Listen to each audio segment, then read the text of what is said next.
No fewer than 600 students from 32 public and private schools from across Lagos State, including special children and educators, gathered for the sixth edition of the annual Regalo Hope Foundation EduStake Conference to discuss the importance of uniting for inclusive education.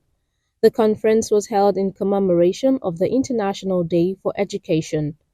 The theme of the 2024 International Day for Education is "Learning for Lasting Peace".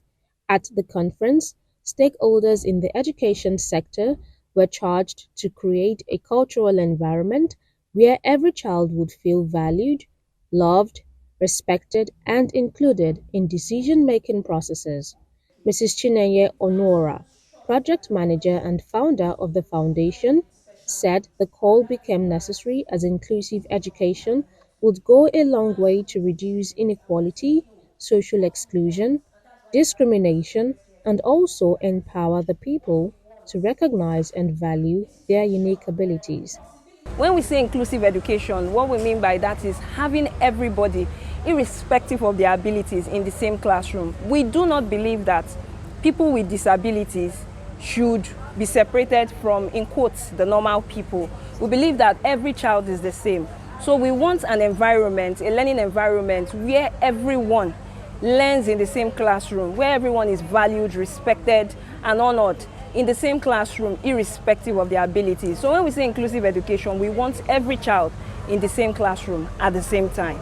The gap can be bridged by we informing. That's why we have educators seated here today. We began this journey in October with an educator seminar at our office where we trained over 80 educators, and then we made them see the need to accept children with special needs. We have schools that do not accept children with special needs, and it's become a big problem. So we have children who, the special needs children, sit down in their homes and then they can't learn. But by these informed conversations, we are beginning to get them to understand why and how these children can learn in the same classroom. We've asked some of these educators to provide caregivers, more caregivers, to see to the needs of these children.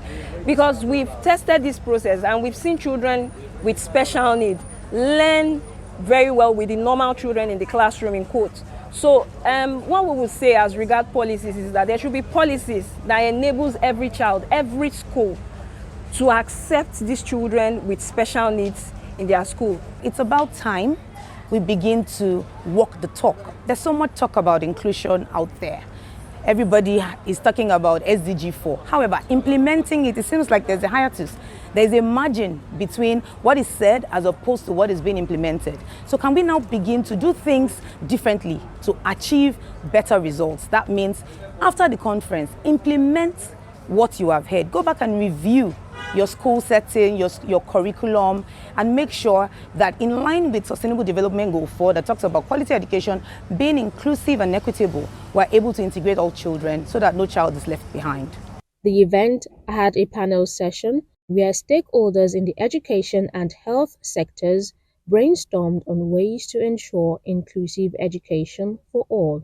A lot of children are dealing with NCDs right now. NCDs mean non-communicable diseases. NCD is the third highest killer of people in the world, or the second highest killer of people in the world. It's important that some children, you find out that a lot of children now have things like diabetes and heart conditions that are not catered for while learning. That's in the process of education. It's important to have inclusion for all. You know, just as there's the new, everybody's trying to include disabilities, NCDs, because, you know, sometimes people living with NCDs don't exactly look like what they are going through, but it's important to understand that inclusion is important. I believe that education and the application of education is the key to transformation. And for Regalo Foundation to be on the vanguard and pushing this narrative, it's a great thing that they are doing. And when we're talking about inclusive education, we mean nobody should be left out. You know, no matter the age of the individual, you can still be educated. No matter the gender of the individual, you can still be educated. No matter the tribe, the religion, the race, or socioeconomic background of the person, that everybody can be educated. And so it's important that we continue to put measures in place, to put the right facilities in place to aid education for different kinds of people, to make sure that we design a curriculum that is not outdated, that is competitive enough, for Nigerians especially to learn, and so that we can make a huge impact, not just in our nation, but across the globe. It starts from the government. There must be an awareness. During our time as a teacher, we didn't hear any of inclusive.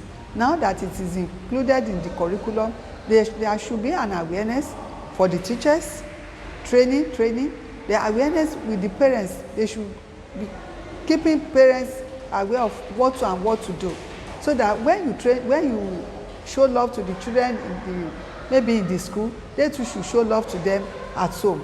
I know the way these children are, the way you handle them matters a lot. So that is it. And as a school owner, you should not look at the money aspect of it. We should have passion for whatever we have. No, you don't throw any child away.